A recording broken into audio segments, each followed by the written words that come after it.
دوستو یقیناً میں اس وقت یورپ کے شہر تورٹوسا اسپین میں اس وقت گھوم رہا ہوں، اور یہاں میرا ویڈیو دکھانے کا مقصد یہ تھا کہ یہاں پر جو نا جس طرح ہم دکاندار 12 پاکستان میں یا دوسرے ملکوں میں 18 گھنٹے کاروبار کھولتے ہیں، تو اس طرح یہاں پر اس طرح نہیں ہے۔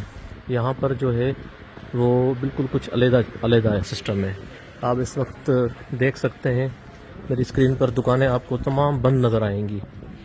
دکانیں جو ہیں وہ بند ہیں، تو یہ دوپہر 2 بجے سے لے کر شام 5 بجے تک جو کاروبار ہے وہ بند رہتا ہے، مطلب چھوٹے علاقوں میں، بڑے علاقوں میں نہیں، چھوٹے علاقوں میں۔ تو اس وقت آپ کو جو ہے کاروبار تمام جو ہے وہ بند نظر آ رہا ہے، بند نظر دکھائی دے رہا ہے۔